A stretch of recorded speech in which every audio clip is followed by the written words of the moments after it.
គ្រប់ជីវិតទាំងអស់សិតតែមានបញ្ហាទាំងអស់ប៉ុន្តែសំខាន់បំផុតថាតើមនុស្សទាំងអស់គ្នានោះមានបញ្ញាគ្រប់គ្រាន់សម្រាប់ដោះស្រាយបញ្ហានោះដែរឬទេវាគ្មានជីវិតណាមួយដែលគ្មានបញ្ហានោះទេប៉ុន្តែសំខាន់បំផុតតើគេមានសមត្ថភាពអាចដោះស្រាយបញ្ហាជុំវិញជីវិតរបស់គេដែរឬទេវាអត់មានជីវិតណាមួយដែលអត់បញ្ហាទេប៉ុន្តែសំខាន់បំផុតគេមានបញ្ញាគ្រប់គ្រាន់ល្មមអាចដោះស្រាយបញ្ហានោះបានសួរថាតើបញ្ញានឹងវាចូលតាមផ្លូវណាបងប្អូនបញ្ញាវាចូលតាមការអានចូលតាមការស្ដាប់ចូលតាមការសង្កេតត្រេះរិះពិចារណាបានជាបញ្ញាយកមកទុកជាមូលដ្ឋានក្នុងការដោះស្រាយបញ្ហាជីវិតប៉ុន្តែបងប្អូនកលេចមើលប្រជាប្រដ្ឋខ្មែរយើងមើលអានក៏មិនចូលចិត្តអានស្ដាប់ក៏មិនចូលចិត្តស្ដាប់សង្កេតក៏មិនចូលចិត្តសង្កេតថែមទាំងមានមនុស្សយ៉ាងច្រើនដើរប្រឡប់ទៀតផងអញ្ចឹងខ្មែរវាឡប់ដល់ដំណាក់កាលហ្នឹងវាអត់មានអីសង្ស័យថាមិនសមហេតុមិនសមផលទេវាសមហើយដែលខ្មែរយើងមានបញ្ញាល្ងិតល្ងងបើប្រៀបធៀបជាមួយនឹងប្រទេសដទៃវាសមហើយដែលយើងកើតទៅលើទឹកដីសវណ្ណភូមិប៉ុន្តែពួកយើងនៅតែក្រីក្រព្រះពុទ្ធលោកសម្ដែងថាផលមួយវាមិនដែលកើតប្រឆាចហេតុទេមានប្រទេសខ្លះដូចប្រទេសសិង្ហបុរីអីបងប្អូនទៅជីកក្នុងដីរកតារ៉ែស្អីបន្តិចក៏អត់មានដែរតទេឈឹងកុំថាទៅដល់រ៉ែសំបីតទឹកសាបរកផឹកមិនបានផងប៉ុន្តែប្រទេសសិង្ហបុរីល្បីល្បាញសេដ្ឋកិច្ចនាំមុខគេក្នុងតំបន់យើងនឹងសិង្ហបុរីខ្លាំងជាងគេចាត់ទុកសិង្ហបុរីគឺជាអឺរ៉ុបមួយនៅទ្វីបអាស៊ីចំណូលសម្រាប់ប្រជាពលរដ្ឋសិង្ហបុរីខ្លាំងជាងចំណូលរបស់ជនជាតិអូស្ត្រាលីទៅទៀតឥឡូវហ្នឹងគេធ្វើចំណាត់ក្នុងការចំណាយលុយច្រើនជាងគេបំផុតគឺប្រជាពលរដ្ឋសិង្ហបុរីនឹងឯងលើពិភពលោកកន្លែងដែលមនុស្សត្រូវចំណាយលុយច្រើនជាងគេបំផុតគឺប្រទេសសិង្ហបុរីនឹងឯងតម្លៃតំណែងផ្សេងនៅប្រទេសសិង្ហបុរីថ្លៃជាងគេមកពិភពលោកដល់ពេលយើងទៅអង្គុយមើលប្រទេសសិង្ហបុរីគួរឲ្យអស់សំណើចកូនកោះមួយតូចជីកទៅក្នុងដីស្អីក៏គ្មានដែរកុំថាតារ៉ែក្នុងដីគ្មានតែទឹកសាបរកផឹកមិនបានផងទិញមកពីគេទៀតប៉ុន្តែសិង្ហបុរីនៅតែរីកចម្រើនសួរតាហេតុអីបានទៅជាអញ្ចឹងថាមកពីប្រជាប្រដ្ឋរបស់គេវាឆ្លាតហើយឆ្លាតហ្នឹងវាបានមកពីណាបានមកពីអានហ្នឹងបានមកពីស្ដាប់ហ្នឹងបានមកពីគិតហ្នឹងបានមកពីត្រេះរិះហ្នឹងបានមកពីពិចារណាហ្នឹងហើយចុះបើខ្មែរយើងចេញកំណត់ឡើងអូស្ដាប់បានស៊ីតែហៅមកស្ដាប់វេទិកាស្អែកមកប៉ុន្តែបើចែកអំណោយមិនបាច់របស់ច្រើនទេមានតែពេញកាឡាមួយដបហ្នឹងផ្អើលមករកកៅអីអង្គុយមិនបានទេគាត់ថាគាត់នឹងវាឆ្លាតទៅហ្នឹងកន្លែងណាគ្មានលុយមិនទៅទេចាំមើលកន្លែងណាបានទៅប៉ុន្តែគេថាមនុស្សល្ងងមើលតាមភ្នែកពេញកាឡាមើលឃើញប៉ុន្តែអាចចំណេះដឹងផ្ដល់ជាបញ្ញាក្នុងការគិតហ្នឹងមើលវាមិនឃើញហើយមនុស្សល្ងងមើលតាមភ្នែកព្រះពុទ្ធលោកសម្ដែងថាសព្វទានណាងធម្មទានណាងជានិតិធម្មទានគឺជាទានប្រសើរថ្លៃថ្លាជាងគេបំផុតមិនទិញនិយាយពីចាំមាត់ប៉ុន្តែក្នុងការអនុវត្តជាក់ស្ដែងស្អែកទៅគៀងមិនមកទេយើងខ្វល់ខ្វាយពីគាត់ប្រមូលលុយគ្នាលមាសស្បែកដើម្បីយកទៅជួលរថយន្តឲ្យគាត់ស្ដាប់យកទៅដាក់ដល់ប្រហោងតិចគាត់ស្អែកស្ដាប់គាត់គិតថាបើយើងមិនចង់បានអីពីគាត់ទេមិនប្រឹងផ្សាយរថយន្តឲ្យគាត់ស្ដាប់ទេក្បាលរបស់គាត់ហ្នឹងវាប្រើការលែងកើតស្ដាប់ឲ្យដឹងថាគេនិយាយអីសិនទៅចាំវិនិច្ឆ័យថាគេចង់បានអីពីយើងឬអត់ប៉ុន្តែគាត់អត់ស្ដាប់ទេ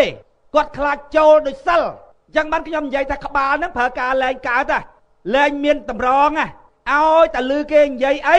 ចូលតែមាំងមិនបាច់មានអីត្រង់ទេក្បាលហ្នឹងប្រើការលែងកើតទេយ៉ាងម៉េចបញ្ញាទាំងអស់វាចូលតាមការអានតាមការស្ដាប់តាមការគិតតាមការសង្កេតត្រេះរិះពិចារណាខ្មែរយើងអត់ទាំងអស់អានក៏មិនចូលចិត្តអានស្ដាប់ក៏មិនចូលចិត្តស្ដាប់សង្កេតក៏មិនចូលចិត្តសង្កេតត្រេះរិះពិចារណាក៏មិនចូលចិត្តត្រេះរិះពិចារណាប្រើតែកំណត់ចាស់អាកំណត់ធ្លាប់មានមកល្មិចប្រើអញ្ចឹងដឹងពីម៉ែពីឪពីដូនពីតាមកថាម៉េចគឺប្រើអានងត្មងអត់មានកែលម្អថ្មីអីទេកែលម្អលុះត្រាតែបងប្អូនអានស្ដាប់គិតត្រេះរិះពិចារណាដល់ពេលបងប្អូនអត់ស្ដាប់អត់គិតអត់ត្រេះរិះពិចារណាអញ្ចឹងមានតែប្រើកំណត់ចាស់ដែលផ្ដាល់ឲ្យដោយដូនតាម៉ែឪនឹងត្មង ថែមពីលើប៉ុណ្ណឹងវាមានអនិយប្រឡប់ទៅទៀតអនិយប្រឡប់ហ្នឹងមានអីខ្លះមានសកម្មជននយោបាយវាដើរប្រឡប់អូយទៅស្ដាប់អានោះបានការអីស្ដាប់បានស៊ីអីអានោះវាលក់ក្បាលអនេះអានោះទេដល់ពេលខាងធរនោះវិញគ្រាន់តែចង់បានលុយយាយហ្នឹងទេប្រឡប់មនុស្សក្នុងរឿងត្រឹមត្រូវប្រើខួរក្បាលគិតឲ្យឃើញថារឿងហ្នឹងវាយ៉ាងម៉េចចាំទៅធ្វើអាហ្នឹងរឿងត្រឹមត្រូវដល់ពេលគាត់ទេគាត់មិនឲ្យមនុស្សគិតឯណាគាត់យកកាពីមកសកត់ថានឹងពាក្យរបស់ព្រះរួចហើយឲ្យជឿត្មងក្បាលហ្នឹងវាគាំងស្ញែងទៅដូចឡានដែលវាមិនដែលបើកចឹងទៅអត់បើក4-10ឆ្នាំហើយតែដេមរបើឆេះដេមរខ្លាំងដាច់ខ្សែពៀនបដ ாய் ក្បាលហ្នឹងវាគាំងទៅណាអត់ដែលគិតអត់ដែលត្រេះរិះអត់ដែលពិចារណាអញ្ចឹងហើយបានរស់នៅលើទឹកដីសវណ្ណភូមិហើយវានៅតែលហាមនឹងទៀតមនុស្សហ៎បងប្អូនចេញសកម្មភាពទៅធ្វើការងារស្អីមួយខុស1000ដងបងប្អូនអត់ទាន់ត្រូវម្ដងទេដូចយើងចាក់ឆ្នោតចឹងណាមានតែត្រូវហើយខុសទេប៉ុន្តែអារុនខុសនឹងវាច្រើនណាស់អារុនត្រូវនឹងវាតិចណាស់ហើយមនុស្សមានបញ្ញាតិចរួចចេញទៅរកស៊ីខុស1000ដងអត់ទាន់ត្រូវម្ដងទេអញ្ចឹងបានជាពួកយើងខំប្រឹងផ្ដោតមូលដ្ឋានក្នុងការគិតត្រេះរិះពិចារណាឲ្យបងប្អូនដើម្បីឲ្យបងប្អូនយកទៅគិតឲ្យឃើញមុននឹងបងប្អូនចាប់ដើមធ្វើពីព្រោះធ្វើអត់គិតនេះឬក៏គិតតែតាមមូលដ្ឋានពិចារណាចាស់ដែលម៉ែឪរបស់បងប្អូនផ្ដល់ឲ្យវាងាយនឹងខុសខ្លាំងណាស់បងប្អូនក្នុងជីវិតរបស់យើងចេញទៅរកស៊ីយើងចេញទៅធ្វើការដូចយើងទៅប្រឡងឬយើងទៅចាក់ឆ្នោតចឹងវាងាយនឹងខុសអារុនខុសនឹងវាច្រើនពេកអារុនត្រូវវាតិចអញ្ចឹងបានគេផ្ដល់មូលដ្ឋានក្នុងការត្រេះរិះពិចារណាឲ្យប្រជាប្រដ្ឋដើម្បីឲ្យគាត់គិតឲ្យបានត្រឹមត្រូវឲ្យបានច្បាស់លាស់រហូតដល់មានទំនុកចិត្តក្នុងខ្លួនមុននឹងចេញទៅធ្វើការងារផ្សេងស្មាតទោសនៅស្រុកគេនិយាយដូចខ្ញុំអញ្ចឹងគេឲ្យលុយហ៎បងប្អូនឲ្យលុយអ្នកនិយាយអ្នកស្ដាប់ហ្នឹងមកអង្គុយស្ដាប់បងលុយហើយយើងឯនេះវិញខំប្រឹងប្រមូលលុយគ្នាឡើងលមាសស្បែកយកមកចាក់រថយោឲ្យគាត់ស្ដាប់ស្អែកគាត់ស្ដាប់ខ្ញុំធ្វើវេទិកាក្បែរផ្លូវអាទិសគាត់ដឹកគោទៅវិញទៅមក2-3ដងដោយចិត្តរបស់គាត់ណាគាត់គិតថាយើងនឹងគណៈបកនយោបាយវាមិនដែលគណៈបកនយោបាយធ្វើនយោបាយអត់ចង់បានប្រយោជន៍ផ្ទាល់ខ្លួនទេដោយគាត់គិតអញ្ចឹងបងប្អូនដឹកគោឆ្ងក់ឃ្លាតប្រហែល 5-6 ម៉ែត្រពីរោងយើងថាអត់មានដឹងយើងនិយាយអីបន្តិចដល់ពេលខ្ញុំស្រែកខ្លាំងទៅបងប្អូនគោវាងាកគាត់ដឹកគោងាកបងប្អូនគោវាងាកអញស្រែកខ្លាំងពេកគោងាកចំណែកគាត់អត់មានងាកអីមិនតិចឆ្ងក់ទៅមនុស្សអញ្ចឹងបងប្អូនគេហៅមនុស្សល្ងឹតទាំងថ្ងៃត្រង់បើខួរក្បាលរបស់គាត់នៅប្រើការកើតស្ដាប់គេសិនគេនិយាយពីរឿងអីខុសឬត្រូវចាំគិតក្រោយមនុស្សអញ្ចឹងចូលបញ្ញាជានិច្ចកាលហ្មងហើយអាមនុស្សបិទបញ្ញាខ្លួនឯងដោយគិតទុកជាមុនថាវាអញ្ចេះឬវាអញ្ចោះហ្នឹងកុំថាសម្ដីកហេតុប្រហែលនឹងខ្ញុំសម្ដីបរោះប្រហែលប្រពុត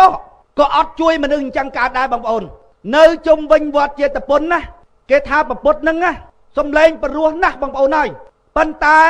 มันអាចគាស់មនុស្សដែលនៅជុំវិញវត្តចេតពុននឹងបានទេព្រោះគាត់កាត់ក្តីទុកជាមុនថាវាអញ្ចេះឬវាអញ្ចោះទៅហើយកុំថាប្រហែលខ្ញុំសម្ដីកហេតុគាស់មិនបានប្រពុតក៏គាស់មិនបានដែរនឹងជាឧបនិស្ស័យនៃមនុស្សគាស់មិនបានស្រុកខ្មែរយើងវាសម្បូរអាធឺហ្នឹងបងប្អូនអញ្ចឹងបានវាល្ងងងាប់ក្រលហាមនៅលើទឹកដីមាសហ្នឹងទៅ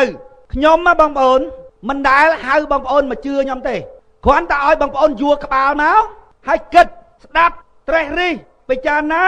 បើឃើញថាត្រឹមត្រូវចាំទទួលយកបើមិនច្បាស់កន្លែងណាសួរប្រពុតកាលពីព្រះអង្គគង់នៅព្រះអង្គត្រាស់ដឹងច្បាប់ធម្មជាតិរួចហើយលោកចេញទៅប្រោសសត្វលោកហ្នឹងក៏លោកនិយាយដូចតែយើងអញ្ចឹងដែរប្រពុតលោកសម្ដែងថាតថាគតមិនដែលហៅអ្នកមកជឿទេតថាគតហៅអ្នកមកស្ដាប់មកគិតមកត្រេះរិះមកពិចារណារឿងធម៌អានេះគ្មានរឿងអីដែលត្រូវសង្ស័យទេបើមិនច្បាស់កន្លែងណាសូមមកសួរប្រពុតលោកវាយបំបាក់សាសនាដែលបាត់គ្រឹះរបស់វាគឺជំនឿតាមរយៈនៃការបញ្យល់អញ្ចឹងបានអ្នកដែលយល់អំពីដំណើរការនៃការបង្រៀនមេរៀនត្រាស់ដឹងរបស់ព្រះពុទ្ធគេទៅសើព្រះពុទ្ធខ្លាំងណាស់គេទៅសើត្រង់ថារឿងដែលគេមិនយល់ពីកន្លងមកហ្នឹង ព្រះពុទ្ធលោកបញ្យល់ឲ្យអស់អញ្ចឹងបានកុំសំបីតែពួកខ្មែរយើងពួកឥណ្ឌាដែលកាន់សាសនាព្រះពុទ្ធនឹងសំបីតែពួកអឺរ៉ុបក៏គេហៅព្រះពុទ្ធថាជាអ្នកត្រាស់ដឹងដែរមិនមេសាសនាទេមិនហៅគេជឿទេគឺជាអ្នកបំបែកជំនឿជឿថាអញ្ចឹងវាគ្មានហេតុគ្មានផលពីយូរមកហើយត្រូវបានបំបែកដោយព្រះពុទ្ធបញ្យល់នឹងឯងពួកព្រះពុទ្ធលោកអ្នកត្រាស់ដឹងយើងជាកូនសិស្សរបស់ព្រះអង្គដើម្បីផ្ទេរបញ្ញាដែលយើងបានគិតឃើញដែលយើងបានពិសោធន៍ឃើញទៅអ្នកស្ដាប់គឺយើងប្រាប់អ្នកស្ដាប់ថាសូមយួរក្បាលពីផ្ទះមួយមកគិតស្ដាប់ត្រេះរិះពិចារណាថាតើយើងកំពុងតែនិយាយរឿងអីបើឃើញថាមិនត្រូវកាន់ក្បាលមីក្រូតវ៉ាបើមិនច្បាស់ទេងើបឡើងសួរឲ្យតើបងប្អូនចេញតាមផ្លូវហ្នឹងបងប្អូនណាស្មាតទោសខ្ញុំនិយាយថាល្ងងគោងាប់ក៏ខ្ញុំបញ្យល់បានដែរបងប្អូនឲ្យតែស្ដាប់គិតត្រេះរិះពិចារណាឃើញថាមិនត្រូវ